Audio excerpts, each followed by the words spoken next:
Welcome to Tisky Sour. Tonight we are talking about the cost of Corbyn, or at least the cost of Corbyn according to Tory HQ. We'll also discuss whether Labour can really deliver a workplace revolution for women, as they announced last week, and whether the pact between Farage and the Tories should be confronted with some sort of progressive alliance. To discuss all this, I'm delighted to be joined by James Meadway, who you'll all know well. James is an economist and former advisor to Shadow Chancellor, soon to be Chancellor, hopefully, John McDonnell. Welcome back to the show. Good evening. I'm also joined by Vicky Pryce. This is your first time on Novara Media. Yeah. You've had a fairly illustrious career. So you were working as the chief economist at KPMG, the consultancy firm, then Exxon Europe, before becoming joint head of the Government Economic Service. Can you explain a little bit what the Government Economic Service is, so sort of the audience can get an idea of your background? Indeed. It consists of something like 1,500 economists. It includes also the Bank of England. So it's everyone who works on evidence-based policies. So we were the ones when I was there. There's still a big chunk of economists still left in Whitehall, I'm glad to say. Was there a small purge? Did they manage to get rid of any of them? No. I mean, people come and go. This is the interesting thing. And they are apolitical, of course. But they do put the evidence together, which very often is ignored, of course, by ministers, depending on what it is that they want to push. But it is a very, very significant part of the government machine, because at least that's the way you can do your costs and benefits of any policy. You present them to your ministers, and if they don't like what you say, they have to give you direction. So the department itself doesn't go and spend lots and lots of money unnecessarily. But I was also Director General in the Department for Business, and running, obviously, the sort of research side and the advisory work that we were doing for that department. So I was working mainly, the period I was there, under Labour, and the last Secretary of State I had was Lord Mandelson before the coalition. Yes, so I worked for him for a few years. Well, if you've got any dirt to dish live on Tisky Sour, that'd be very much welcome. Was he brilliant? I'm afraid he good was to work brilliant. with? He's very good to work with, and the civil servants loved him. Your Wikipedia has you down as a Liberal Democrat.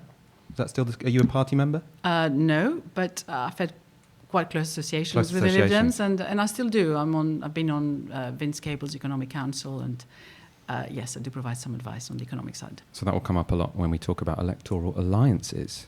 We're going to talk about your new book, Women versus Capitalism, later in the show. But first, I want both of your takes on what was the big story of the weekend. It was splashed across the front pages of the Tory papers and then leading BBC News throughout the day. This was the dossier put together by Tory HQ, which suggested Labour's plans will cost £1.2 trillion over 5 years. This was put in a manner which was most hard-hitting on the front page of the Mail on Sunday. They claimed Corbyn's plans would cost every household £43,000. I'm going to get both of your takes on these sums in a moment, but first of all, we're going to have a look at Sajid Javid, the person who is responsible for these figures, attempting to defend himself on Andrew Marr on Sunday. So we can go to that video now. You mentioned Labour plans. You've got this extraordinary figure of £1 trillion all over the papers at the moment, but it's basically bogus numbers and it's dodgy accounting. Not at all. What we've set out today is the true cost of Corbyn's Labour. It's an addition. You mentioned Labour plans. You've got this extraordinary figure of £1 trillion all over the papers at the moment, but it's basically bogus numbers and it's dodgy accounting. Not at all. What we've set out today is the true cost of Corbyn's Labour. It's an additional, if I may, it is. I'll tell you where it's a true cost, and I'll tell you where it's come from. It is additional spending planned by Labour over the life of the next Parliament, if they win the election, of £1.2 trillion. That's some £650 million extra a day, or something like the entire NHS budget for 9 years. That's what they're planning. And where we've got these numbers from, let me tell you where the numbers come from. And your viewers, by the way, they can look for themselves. They're sceptical. They're very welcome to look and see exactly how we've reached this number. They can go on costofcorbyn.com, have a look. Let's come through why I put you that this is bogus accounting. First of all, you've taken all Labour conference pledges and assumed that the Labour Party is going to implement them immediately in power, which is crazy. I mean, for instance, you've assumed that they're going to obliterate all private schools and put the cost of that straight in. They're not going to do that. They've made that absolutely clear. That's one example. What we've done is, first, we've taken their manifesto from a couple of years ago, which they still stand by, unless if they've withdrawn a policy, we haven't taken that into account. But you haven't counted it properly. You haven't costed the 2017 pledges fairly. We have every single costing in this dossier that we've published today is either come from Labour's own figures. Most of them, actually, over 50% of the costings are from Labour's own figures. The rest of them have either come from independent external sources, and in some cases, yes, we have had to work them out ourselves, but we've done that in a reasonable way, and we've set out exactly in the... Apparently, that sounded a bit like a sort of ketamine remix of Sajid Javid to some of our viewers. So apologies for that, or, have it for free. That was a little bonus for you there. James Meadway, you were working for John McDonnell for how many years? 3 years? 4 years. 4 years. How many of those billions are down to you? How many of those hundreds of billions did you scribble down into Labour's last manifesto? None at all. It's made up, as Andrew Marr said, it's nonsense figures. They've plucked them more or less out of thin air. Actually, it's not just more or less, they've plucked them out of thin air. This is a costing based on a manifesto that doesn't yet exist, that isn't due to even be signed off by the Labour Party until Saturday. So it's never mind being published and printed and given to the public. It just doesn't exist in any sense at all yet. So they managed to produce some costing as something that doesn't exist. If you look at the costings they've used, it's basically like guess at what Labour might say and then throw in a few things that they've ruled out, like as the private school example indicates. Then find the biggest estimate you can get for it. Then, because it's over 5 years, multiply that number by 5. So at this point, you're stretching way beyond any kind of reasonable, fair assessment. It's just nonsense, right? So you come up with the biggest number you can sort of possibly get to and wave that around a bit. And that's what's going on here. Of course, this is the plan B. The plan A is what was intended was that they get the Treasury to try and produce its own, because they do costings for what they think they'll need to spend on the likely government plans, was to get the Treasury to release those. And fortunately, the head of the civil service, Mark Sedwill, stepped in last week and blocked that from happening, which is, as Vicky just mentioned, it is quite important that you have an apolitical civil service. It's quite important that you have a civil service that kind of does what Minister says but observes rules, particularly during election time when you expect the things should shut down. You don't have the government trying to intervene in favour of one party or another. It was completely inappropriate for the government to try and do this, and then very good they shut it down. So instead we got this kind of Plan B dossier, which is like scrape around and invent a load of numbers and hope that your friendly press reproduce it, which of course they have. So no, it's just forget it. Like 1.2 trillion is nonsensical. We'll find out next week what the actual costing, the costing that we did, and I did help produce in 2017, the fully costed, everything laid out with how it's going to be paid for, the plans all carefully sourced and referenced independently. That's what you want from a party. The Tories didn't bother to produce that last time. Let's see if they manage to get something out this time round. Although I did see then they're not planning to produce a manifesto until 2 weeks before polling day, according to the Independent. Yeah, it's a completely bizarre thing to do, because it means everyone talks about Labour policies for another 2 weeks, so it's fine by me. Well, I think their idea, this is slightly digressing, but I assume their idea is they only want to talk about getting Brexit done and fear-mongering about the Labour Party, so they think that to release the manifesto would just be a distraction. But Vicky, I want to go to you first on these sums. So you were head of the Government Economic Service. You can speak with a lot of authority on these issues. Do you agree with James? Are these numbers nonsense? Well, look, everyone who has looked at those figures, whether it's journalists or anyone else, have said that they are a huge exaggeration of what probably is going to happen. But in reality, you can't spend that money very easily. And you don't have enough people to do it anyway right now, because the economy is supposedly quite close to capacity. So it will take quite a lot of time to get to a point where you can even start spending, hundreds of billions if you're lucky. And any of the restructuring that's being discussed, whether we're talking about renationalising the railways or anything like that, also gives you, and I think Labour is quite right when they say that, it gives you an asset as well that you've got. So you've got to look at both sides and not just count it as an expense. But in reality, whoever comes back as heading the government in a few weeks' time is going to have to spend quite a lot of money in the economy, because we are growing quite slowly. We just had the figures for the third quarter GDP coming out, which are not fantastic, they're not bad, but they're just more or less made up for the fall that we had the previous quarter. So we're not really growing fantastically fast, and we're already seeing that unemployment is sort of stabilising, so it could easily start moving up.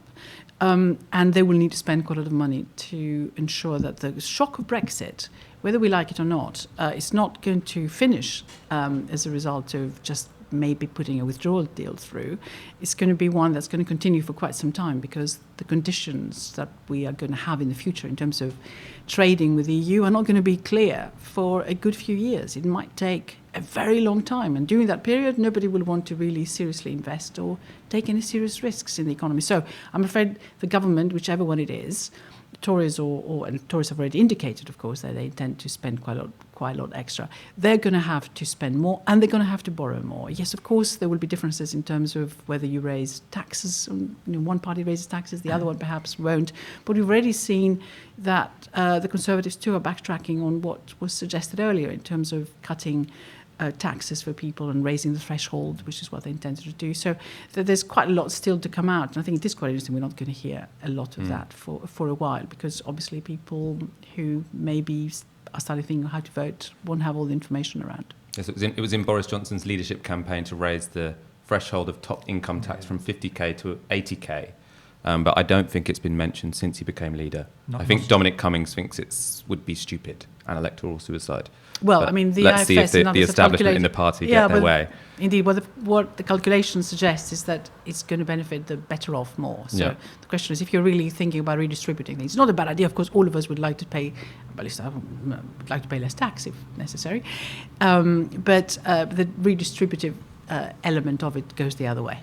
So I want to talk about how this is going to play electorally. So even though, I mean, if you could hear Sajid Javid underneath the sort of psytrance music, you could see that Andrew Marr was giving him actually quite a grilling, to be fair to him. But to the Tories' advantage, and I suppose what they knew would happen, is that £1.2 trillion, even if it is flimsy, even if when they're on interviews it gets somewhat torn apart, was leading the news all of Sunday, is still one of the main talking points on the radio and on the TV news today. We're talking about it. I didn't worry about playing into the Conservative Party's grid because I'm not sure how many swing voters watch this show. But there is a danger that even if they're coming out with nonsense figures, it is the cost of Corbyn which becomes the dominant narrative, which could potentially shape the whole election.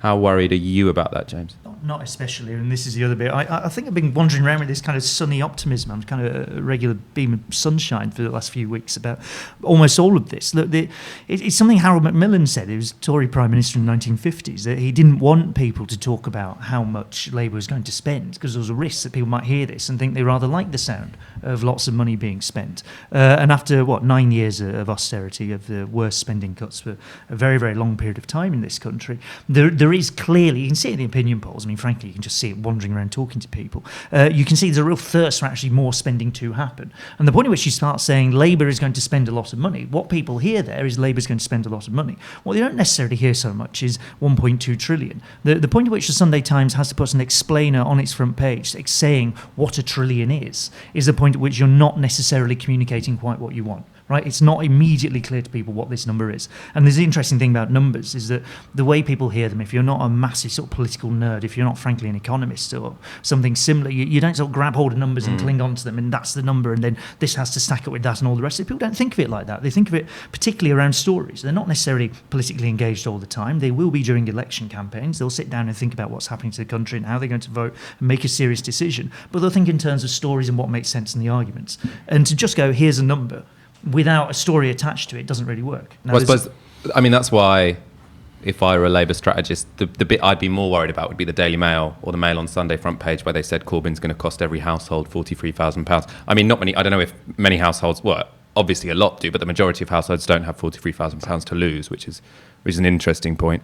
But Vicky, I don't know how you think the Labour Party should respond to it. I mean, James, you almost seem to be suggesting that they should just say, fuck it, yeah, we will spend £1.2 trillion. Look, you've got to deal with their nonsense. You'll be serious about this, right? It's not serious to have the Chancellor of the Exchequer waving around actually made-up figures, things that aren't real in any sense. So you've got to challenge them on that. But let's also have the position on this, is that, look, if they're daft enough to start thinking they want to talk about Labour's spending plans, they want to try and talk about what we're going to do, fine, they're talking about what we're going to do. So let's not assume doom and gloom in this one.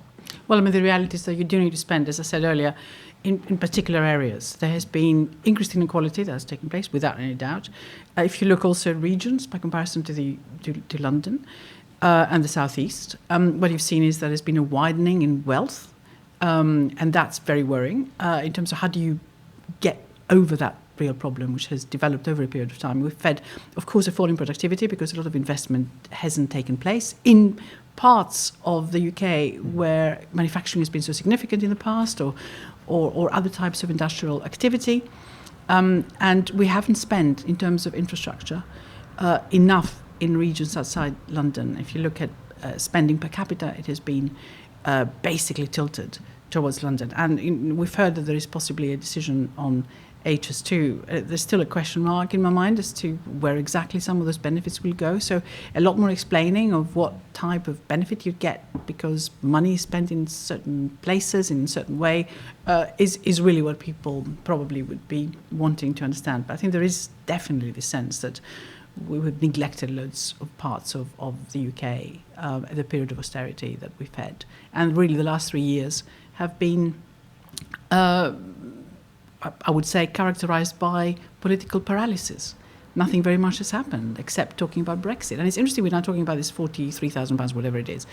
You must remember that the Project Fear that people talk about before the referendum had a figure of £4,500 average that a household would lose as a result of Brexit. And was that per year? Was that was sent out by the government, and they said every household will be 4.5k poorer every year? Well, more or less, because basically it isn't that you lose that money every year. It's just that you've got this loss, and then you are at 4,500 less. So you're not losing it every year. Yeah. Foregone, income foregone, isn't it? Instead of sort of taken from you. I mean, the interesting thing is that we have already had income foregone of about 3% of GDP, which is equivalent to about 60 billion. So you can divide that already. But plus we've had the fall in the pound, which has made people poorer anyway. If you are buying things from abroad or travelling, then you're poorer already.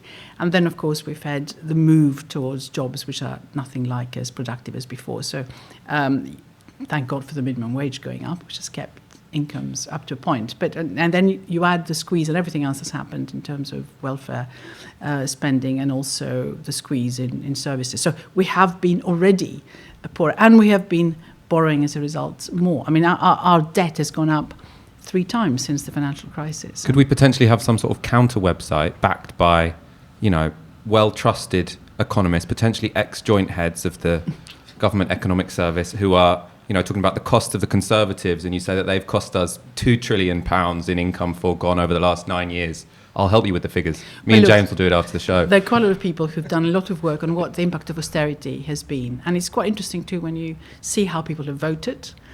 There's some work done, which has been published by Warwick University. I think it was done by someone in Oxford, but it was produced quite recently, where there was a direct correlation in their findings between austerity and the vote for UKIP in the European elections before the referendum, and then the vote to leave. And if that hadn't happened, then there would have been a 9% swing in favour of staying. So austerity has been significant in shaping politics, really, and we can't get away from that. So I think we're going to move on to your book in a moment. I think, first of all, I just want to say a gift to the Labour Party, because all these numbers, bloody confusing. I think they don't mean that much to voters. But Sajid Javid has chickened out of a debate with John McDonnell, and so every time now when the Labour Party are confronted with these figures on TV, they can say, look, we've always said they're bogus, and we're happy to debate the Chancellor one-on-one, on stage, on national TV, and show these numbers for the sham they are, and he's chickened out of it. And I think people understand chickening out more than they do 1.27 trillion, 5.5 billion, you know what I mean? It's like, that's, there's personality and values there. Let's talk about your book, Women versus Capitalism. Thank you. That did go on the screen there. I could have held that up, a bit smoother, I think. It's called Women versus Capitalism, but it's not, some of our audience might be disappointed to know, it's not an anti-capitalist tract. You're not saying that women have to overthrow the chains of capitalism and have some sort of socialist revolution. Well, no, but the interesting thing is it does do some comparisons there between what we've had in the West, if you like, and the socialist regimes that exist, in fact, communist regimes in the past, where perhaps mainly because families weren't that valued and perhaps the regimes didn't really like to have any serious individual enterprise taking place. Women and men were all expected to go and work in the same way, and expectations were shaped very differently. Plus, there was quite a lot of help with health costs and childcare of the sort that actually women in the West would really benefit from if we had it properly done here too. So what the book is really saying is that there is an issue in terms of the way in which women are used in the labour force, the fact that there is a problem with even having women in the labour force. So participation is stopped by all sorts of obstacles that are put in their way, whether it's motherhood, of course, that's one of them, whether it is bias that already exists, whether it is other constraints that there might be, such as the types of jobs you can do all across the world. So I'm not just talking here about the UK. So in many places they still don't have any legal rights. They can't work without approval from their husbands. I mean, the funny thing is, if you look at what we had in Europe until 1965, for example, Switzerland, which is quite a developed place, of course, and very rich, a woman still had to have the permission of her husband to open a bank account and work. So what they you didn't find, have a vote till the 80s either, did they? They just protested this last summer for equal pay, which they don't have. And the manifestation of all these things that exist. So women don't have enough information to decide even what types of careers they should go for. It's not told them at school. They don't have enough flexibility when they have children at work. So what ends up being the case is that the use of women is not at the optimal position that you could have it, and therefore you have underutilization of resources. We don't achieve a productivity growth that we should have, or a prosperity. Households are poorer, and women are the ones that are downwardly mobile, and they're the ones that are most likely to fall into poverty, and there are loads of single mothers, of course, out there that suffer, and then, of course, their children suffer too. And because they need to look after kids, and they don't have the flexibility, and they don't have the money to pay for childcare costs, what you find is that 42% of women in the UK work part-time. And if you work part-time, you're almost sort of stuck with working at levels that are below your skill level. So that is a loss to the community. And you earn a lot less. So if we look at the wage gap, it's supposed to be only just 9%, a bit below. If you look at the hourly rate for anyone who works part-time, and you compare that with the hourly rate of a full-time man, the difference is 35%. And that, if you look at that through your lifetime, you end up with women with lower pensions in the end, seriously likely to fall into poverty, and definitely not having earned or having been in senior positions, and that way not really encouraging quite a lot of the younger generation to do the types of things that they should and should be capable of doing. So I think there needs to be a serious rethink. We are losing out in terms of the economy as a result of the policies that are there, and we're not the only ones. It happens across the globe, even in places that are considerably more sophisticated in that area, like the North European countries, such as, or the Nordic ones in particular, such as Finland, Norway, and so on. And so the argument's not so much we need to overthrow capitalism, but it's that free markets alone won't bring about women's liberation, and so you need a lot of government intervention, right? Well, you need a bigger state. Absolutely. Big state, yes, but We've got nothing against big states. It doesn't necessarily have to be big in terms of the amount of money it spends, although it would be rather nice if we had more or less free childcare, which I think is really important.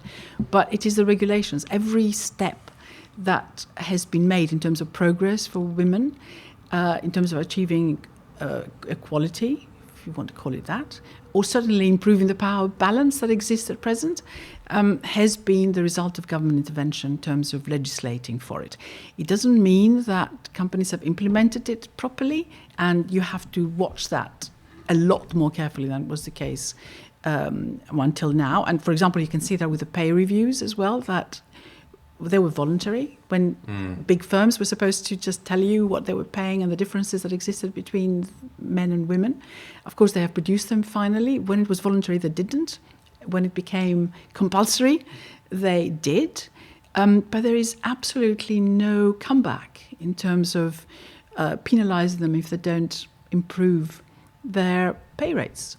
In fact, what they normally do, of course, if things look bad, is they cut the rates of the men, and they don't necessarily give a huge amount of increase to the women. But let's see how that sorts itself out in the future. So that's the real issue, that we just have actually very few women at the top of organisations, and therefore the gap is enormous that exists in those firms. And for the moment, they haven't had to explain why that is the case. And what are I'm going to sort of read out what Labour's announcements were last week and see what your assessment of that is. But first of all, sort of from the book, what are your key arguments about what we need to change to get rid of the pay gap, to make sure that our economy does work in a way that benefits women? Right. First of all, you need to make flexibility at work absolutely compulsory. Second, you need to... What does that mean in practice? I always find it means that when you ask for 2 days a week, they have to give it you.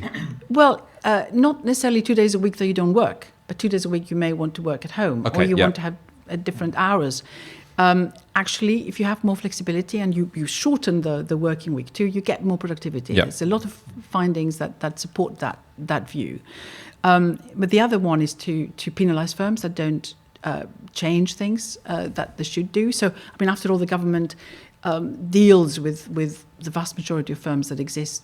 It either procures from them or regulates their prices, or regulates whether they are competitive enough, and puts all sorts of obligations on them. So it buys pharmaceuticals from firms, medicines, and so on. So energy firms have the prices controlled. So it procures huge amounts of output, if you like, from, say, construction firms that build your infrastructure that you need. You can have all sorts of rules that say, unless you improve the way you run your firm in this area over a period of time, then we're not going to contract with you. And what I do really believe is that the emphasis should not be on boards and whether we can have more women on boards, because it makes absolutely no difference, in my view, on the culture of an organisation. But we should aim at having quotas for senior positions, so that forces firms to keep their talent and have pipelines that allow you in the end to have the women that you can choose from. So it's not positive discrimination, but it's one that says, let's keep the women working and keep them working so that they advance. Because the reason why the pay gap is there is because women lose out by being part-time or not being there, or absenting themselves for a bit to have kids. They lose in terms of training, skills, and therefore when they compete with a man, they don't really offer the competition that they should do. Let's get up some of these Labour policies. So Labour announced they'll, in their words, deliver a workplace revolution for women. This includes, I think we can get these up on the screen now, creating a new workers' protection agency working in partnership with HMRC, that's the tax people, with powers to fine organisations that fail to report their gender pay gaps, publish action plans to reduce gender pay gaps or satisfy measures to close the pay gap, increase statutory maternity pay from 9 to 12 months, allowing all working mothers or parents to spend a full year with their newborn babies before going back to work, give all workers the right to choose working hours that suit them from day one of the job, require large employers to introduce a menopause workplace policy to break the stigma associated with the menopause, tackle sexual harassment in the workplace, including by amending the Equalities Act so that employers are liable for harassment committed by third parties, such as customers or clients, and enshrine the role of equalities reps in law so they have time and support to protect workers from discrimination. How do you rate these? I think they're going in the right direction, without any doubt. But I would also add that, of course, the Lib Dems are also saying that there should be free childcare from the age of 9 months, which I think would also be a very good idea. So we probably need to spend a little bit more on this. So, of course, how will you pay for this? Like with everything else that we've just been discussing, it's going to be costly. But the important thing about this is that you can get the payment back over a period of time. So we have to think long term. And one of the points that I make in the book is that everything is very short term. So changing all these things for a firm, unless you force it, they're not going to do it because it costs them. And of course, if you invest to get this sustainable sort of developments in the future, because it keeps you going for much longer, because you have a better workforce, et cetera, that, of course, is subtracted from your profits. And we have this culture where you have to report your results every quarter. And that's a serious issue because you focus on profits. And if that's what you do, including, of course, governments, which are very short-term in their attitude and outlook, then you're not going to get the investment that you need to change that culture. And that's why you have to have this enforcement there. Small firms, unfortunately, will say, we can't afford any of this. In fact, if anything, they're going back to giving that flexibility because the consumer doesn't want to pay anything extra. Unfortunately, we got to the point where the consumer has become very clever in terms of seriously looking at prices and expecting not to pay much, and certainly not more for anything else than they do at present if they can avoid it. And businesses have been unable to raise prices. And if you increase their costs, and they're already screaming a little bit because of the minimum wage, you're going to find the small firms perhaps don't survive. So you have to just watch it, how it's done, and whether you indeed need to give something to them. I mean, firms are complaining, for example, on the side of business rates. You can perhaps do something there and therefore allow firms a little bit of leeway that way, but force them to really be much more open in terms of how they deal with women in particular. Because what you find is that right now you still have firms asking potential employees how they're going to look after kids, and do they intend to have any? And quite often they don't hire them because of that. Some people in our audience are calling you a neoliberal. That's a terrible thing to call. How do you respond to that slur? Well, it's fine. I can just add it to the many things I've been called. I think that's because you don't want to abolish capitalism, but we'll go into that. I can't do it single-handedly. We'll go into that more deeply in the comments. I just want to... That childcare is an area where we've been outbidded by the Lib Dems, isn't it, James? It's a bit uncomfortable for us. The manifesto's out next week, so, see what that says, I think, at this point in time. The issue raised here is the big... Well, there are several huge issues. One of them is a kind of restructuring of the firm and what firms should be doing, what the whole economy should be doing. I mean, it's quite striking at the minute that if you kind of look ahead into where we might be in 5 or 6 or 7 or 8 years' time, there's a lot of the issues around, in particular, the undervaluation, which I think you touched on in the book, of work often performed by women, so care work in particular, which we don't value anything like enough, and it gets underpaid and it gets shoved to one side. We don't treat it as we should do, and care work itself is underpaid and often in not the best conditions at all. Is that if you look at like the kind of jobs that end up getting automated, for example, over the next few years, they're often the ones that we think of as more skilled. They're often the ones where you have, as it happens, more men doing them. They're often the ones where we think that therefore you end up having to pay more money for them. So there's a kind of long-term shift that you might start to see happening, in which things that we used to think of as very skilled, and often this would be sort of basically male work. I mean, the classic sort of skilled manual work would be one part of it. That's the sort of work that's disappearing. That's the sort of work that you end up not having so much of. And the work that you can't automate, the work that you don't want to automate, which is care work in particular, is a striking one, is the stuff that you do actually have to start valuing much more highly. That in practice, the economy we have, which is, it's capitalism, and it's a neoliberal version of capitalism. It's structured around a particular way of viewing work and a way of viewing gender roles at work, which aren't necessarily going to apply so well into the future. And I think one of the challenges looking ahead, if you take the next sort of 5-10 years or so, is dealing with a shift in how we think of work and the kinds of work that we think is value that actually you can get a computer to quite easily, to an increasingly large extent. And the kind of work we've undervalued in the past is the stuff that computers can't do so easily. I mean, not just care work. I mean, things like cleaning, which women do to a vast extent more than men. It's something you can't automate so easily at all. So suddenly your entire valuation of where work is put under quite a dramatic pressure, simply because of this big technological shift. And I think all the parties, certainly all of our policies, are going to have to deal with something like that in the future. But I think there's a difference to how we value it in relation to what is being paid for that work, which very often comes from the government itself, because we're talking about a big sort of monopolistic body like the NHS, and what individuals perhaps put as value of that type of work. So I don't think we're satisfying the importance that, by not paying very much, the importance that people individually give to, let's say, a care worker coming to your home, because of the way in which the decisions are made on what you pay this women. Plus, of course, they're not unionized mostly, and so on. But I think you're absolutely right. Things are changing. But what's happening is that women, in particular, are yes, men had been when industry changed, if you like, and some of the things that they were doing are now done by other countries. But women suffer most, if you look across the world, when you have a slowdown in the economy, first of all, and also when technology is introduced. And when you look, for example, at retail, where lots of women have moved to, and the public sector, which cut the labour force very significantly, tends to have much more equal policies, and the people who work for it tend also to be generally more educated because of the type of work that you're expected to do. And if you cut that, then first of all, so the women lose out because they had more flexibility there and also much more equal wages and better pensions and all that sort of stuff. And they move into, let's say, retail. Well, what we've seen recently is that, of course, the retail, which has been under some sort of trouble for a while, is losing people because it's automating. So just in the last quarter, 85,000 jobs went in retail. 85,000 jobs. So over 100,000 jobs go every year, or 150,000, I think, last year. That is enormous, and a lot of that is done by women.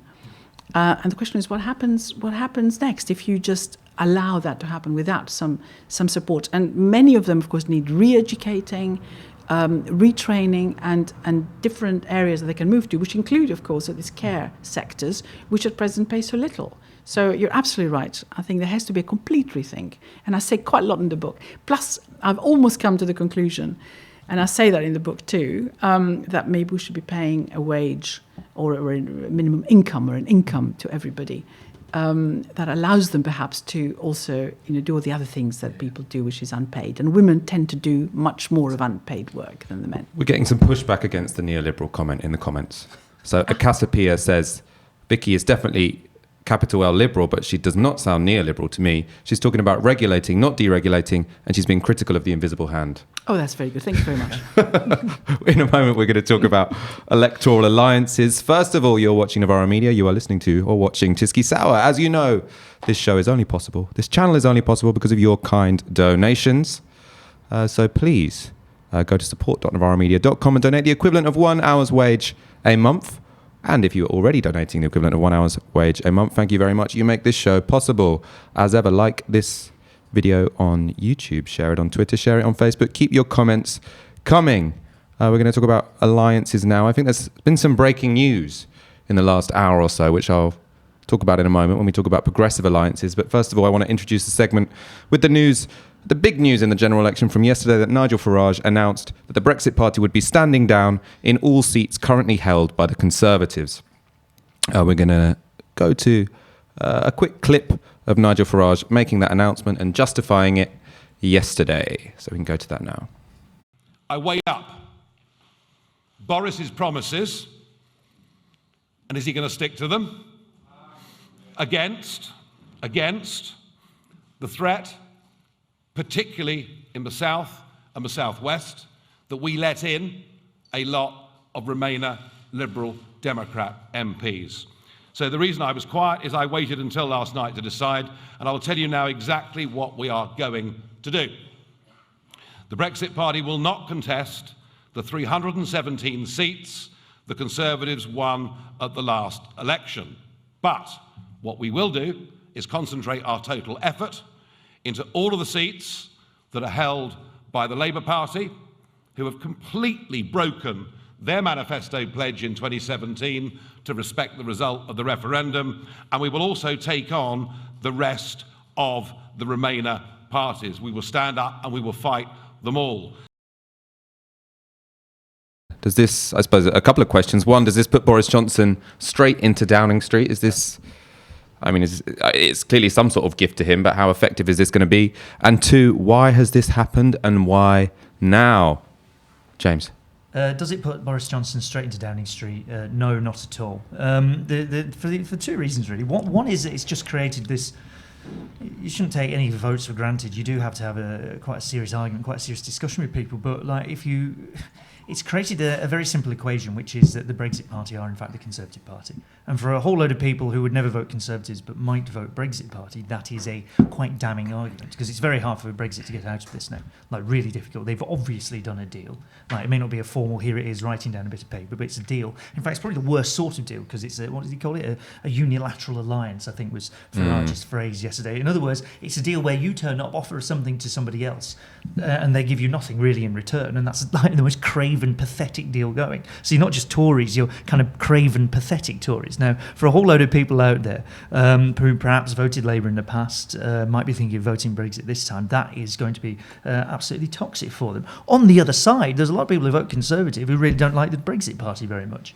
And I would imagine we'll be looking at this sort of goings-on as something that really would not incline them to be voting for the Conservative Party. So the net gain in this one, if there is anyone, seems to be overwhelmed by the obvious arguments that have now been set up, the easy political arguments that have now been set up for anyone opposing the Conservatives, and all this sort of hoopla that there was around the right about how this is Boris Johnson just marching into Downing Street, I'm afraid is completely misplaced. Well, I mean, the people who should be most worried about this, or the particular way that Farage has made this alliance by standing down in Conservative-held seats, is more the Lib Dems than the Labour Party, isn't it? Because this is, I mean, if he were to stand down in Labour or in Tory target seats, which are currently Labour-held, that would be worrying for the Labour Party. But at the moment, what this is going to do is unite the Leave vote in those particularly South-West seats that the Liberal Democrats would have been targeting. So, I mean, how are you hearing worried noises from the Liberal Democrats over this? Right. I have move? to make it very clear. I'm not a political scientist, and I'm not involved in politics of the Lib Dems. But what I am is a Remainer. So obviously I have an interest, not necessarily. I mean, I'm Greek-born, so I can live anywhere. Therefore, although I'm British too, but nevertheless, I have an attachment to Europe. But I'm saying it more from an economic perspective. So, because you'd find that 99.9% of economists, I think there may be 8 economists, maybe the 10 who are against remaining and are pro-Brexit for some reason. Some of them quite good friends of mine. I still can't understand what's got into them. But anyway, and if you're listening to this, hi. Some of them have been on. Have been on, I'm sure they've been on.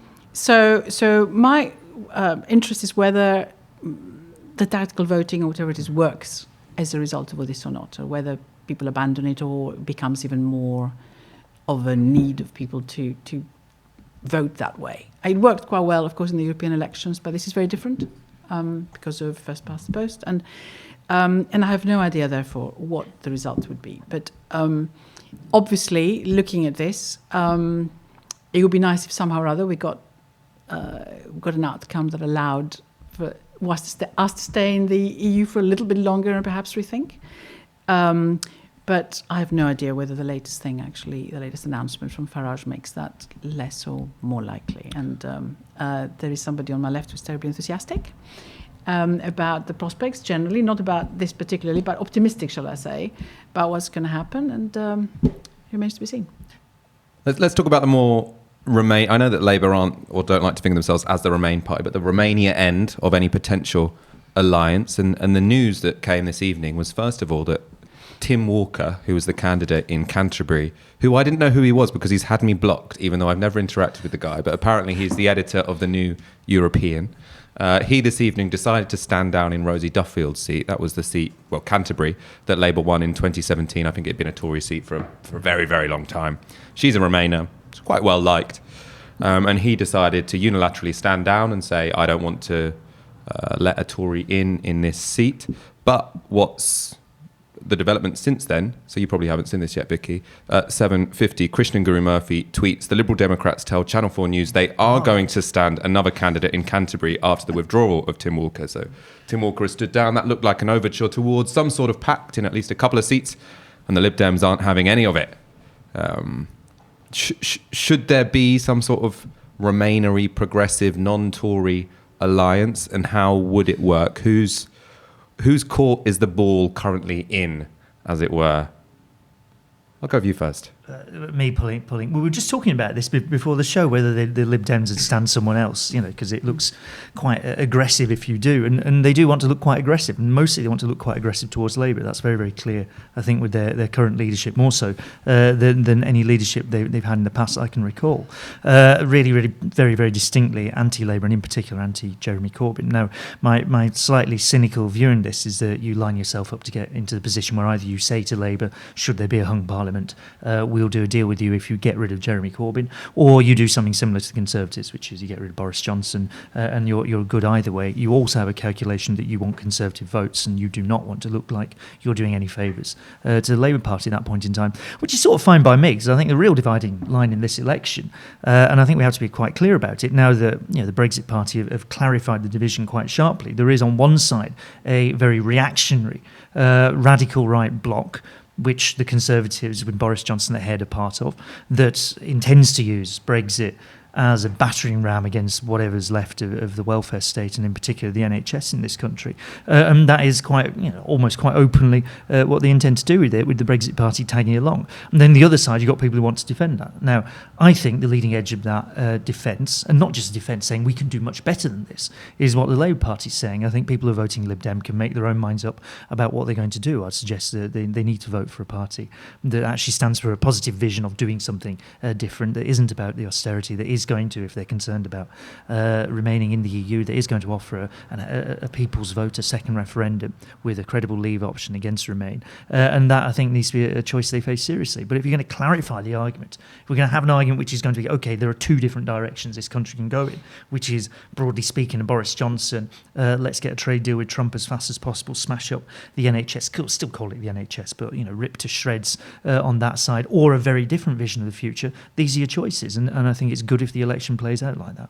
So you wouldn't want a Lib Dem alliance even if one was available, Lib as Dems, it were? I have to be quite blunt. I mean, look, I remember this is one sort of defining political moments for myself, and certainly probably for yourself and a few other people, was what happened in 2010 when the Lib Dems, after getting a big vote with lots of students or young people voting for them, and turning around and saying, sorry, we can't actually abolish tuition fees. We remember the protests. We remember what happened. We remember what happened with years of austerity. It was a terrible, terrible thing to do. So no, I don't think an alliance that says, let's have the Lib Dems, we're all on this side because Brexit is a defining issue. Actually, there's any number of other defining issues. There's climate change. There's the state of the NHS. There's the state of public services in general. There's having a vision of what the future might be that gets beyond sort of penny pinching and shuffling around and hoping we can keep the show on the road. We need something big and dramatic to happen in this country. It should look like getting a Labour government in with a plan to change how this economy operates in a fairly fundamental way. And I don't think the Lib Dems, I don't think having a formal alliance with the Lib Dems is really any part of that.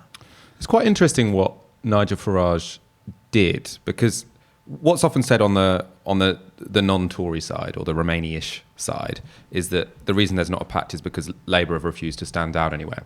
And this is, said with the Lib Dems, there's actually just more hostility between the two parties in terms of their vision of what the country should look like. But with the Greens, it's often said that why should the Greens stand down if Labour aren't standing down anywhere?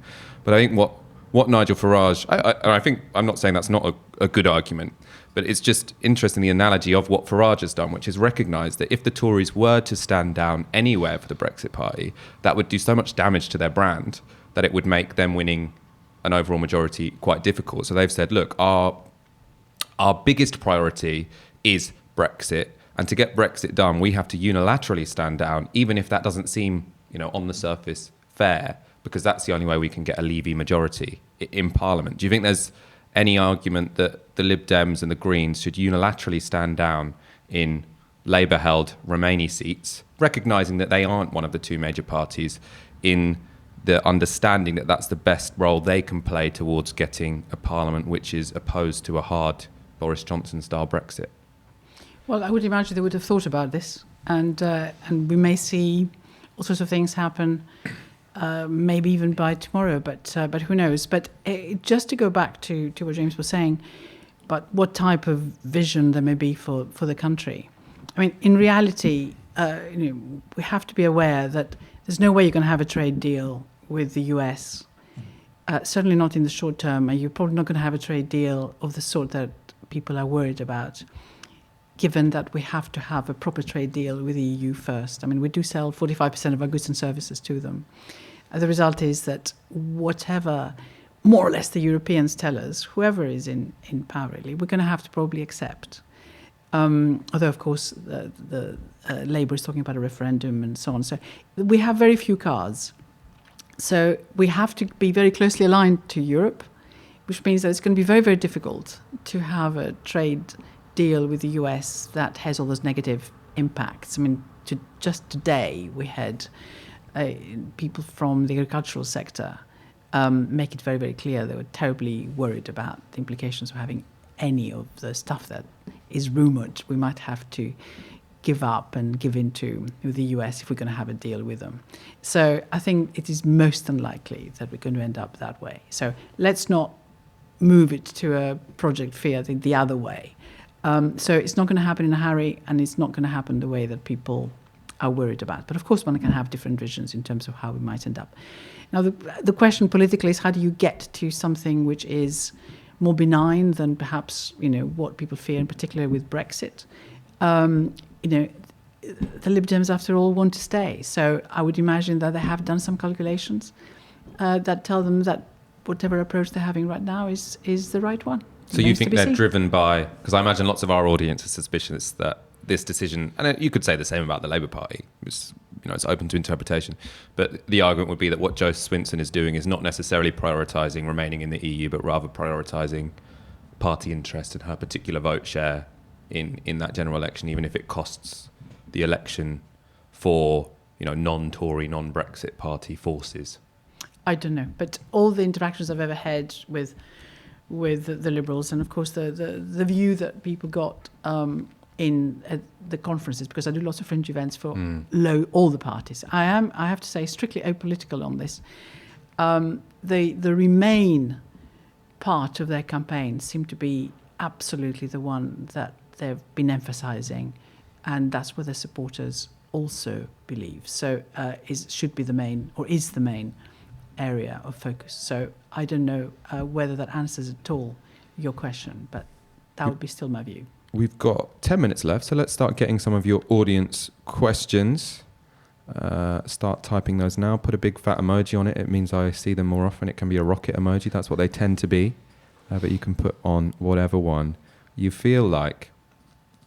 Let's return to that while they're coming in. Let's return to that neoliberalism. It's just on the trade deal, because I do disagree with you on this a bit, at least. That you're right that signing a big trade deal with the US would take some time. But if you look at the withdrawal agreement, the revised withdrawal agreement that Boris Johnson has, and the changes to the political declaration, it's fairly clearly distancing Britain, if it goes through, much more than Theresa May's deal did. This talk about basically still being somewhat aligned, and via the backstop still very significantly aligned with the single market, with the EU, is sort of ditched. And that does then create the space in which you can wander off and do your own thing. Now, this is presented as like, oh, isn't this great from the sort of ERG, let's sign a big fat trade deal with the US end of things. Now, they will have some disappointments, because you can't just go off and sign a thing. Trump has floated, and some of his trade envoys have floated, we can do sort of mini deals on the way. The legality of that is harder to work out, but there is the option of trying to sign sector by sector deals and this sort of thing.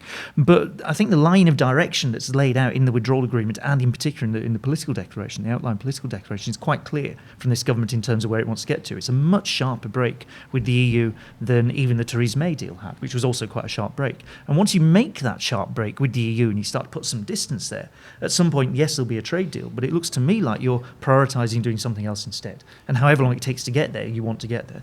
You're quite right in terms of how it looks. And indeed, all the estimates of the economists is that this deal, if it goes through as is, with the political declaration actually really meaning what it says, then indeed the deal is worse for the economy than would otherwise have been the case, and certainly worse than Theresa May's one. Okay, and I agree with that. However, the question is whether the political declaration is there just to ensure that he got the support to be able to get this thing through. By which thing we've just been now the withdrawal agreement and nothing more, which is basically the divorce agreement. In reality, the political declaration can just be amended completely, and you're going to be working on that for years to come. So yes, you're quite right that the way it looks now, we're divorcing ourselves too from regulatory alignment and so on. But there's no way that can happen if you want to continue to deal with the EU for quite some time to come. And I really seriously think there's absolutely no way in which you're going to end up not extending the transition period. The transition period may go on forever. And during that period, you're still going to be negotiating, which means you can't do anything with any other country. And the sectoral deals that we may even be thinking about right now with the US, sectors will have moved. I mean, look how hard the US is right now towards the EU.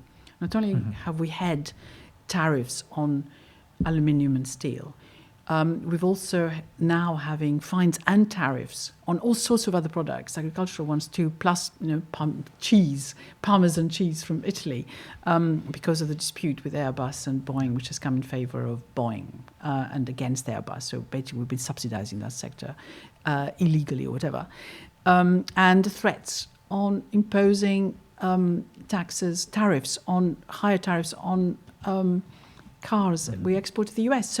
So the risks are still there against the EU rather than, if you like, suggesting in any way that there is any intention by President Trump to soften his stance in his trade deals. Why he should do anything different with the UK? It just beats me, frankly. Well, the offer with the UK would be, the obvious parts of that are the offers are open up the healthcare market, open up a very big European, otherwise protected market for healthcare, and that would be a fairly significant offer. That's where the risk of the NHS I know, come of course, I understand that perfectly, but if you look at any free trade agreement that takes place, services are generally not included, and it seems to me I know there have been apparently some meetings between the big pharmaceutical companies and NICE here. The officials or the bodies that are involved in pricing decisions, and that has been a worry that's been reported, and maybe that shows you something, maybe a foot in this area. But in reality, having such a deal is going to be so controversial for the country that I don't think that anyone would be able to have anything accepted of that sort, even if we have a government with big majority emerging, which may or may not happen, of course, in December.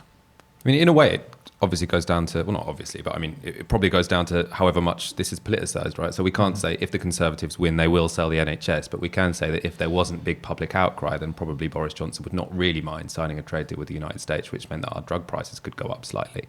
And it's it increasingly looks like it's the interests on the European side, the EU side, have moved from can we keep Britain in to can we get Britain out? And if we get Britain out, we want some distance. If you look at Emmanuel Macron, it looks to me that certainly from France, the decision is that, well, if you're leaving, you should just leave, and we need some distance now. Thank you very much. And you continue to protect the European market, and Britain does its own thing, and you're quite happy with that. There's a longer term issue there of can France realign Europe so that France is top dog rather than Germany, that kind of thing. But they've made it very clear that they don't want competition. They don't want us to deregulate, but the only way in which you can distance yourself from it is by having different regulations, and that, of course, will hurt the Europeans, and they don't want that.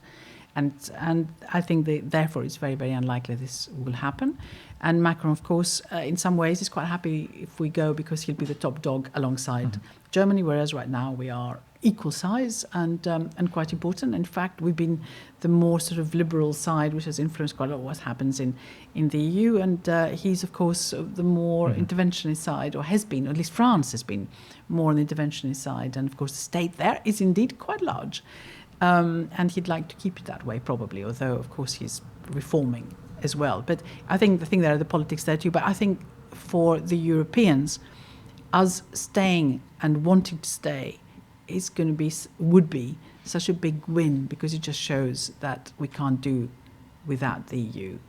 So we've got to look at the two separately. Yes, ambitions of individual leaders, but also what it actually means for the EU. And if you look at the barometer, the Eurobarometer that comes out every quarter, what you see now is that the Europeans are sort of at record levels in sort of satisfaction with the EU, and Brexit has allowed that to happen.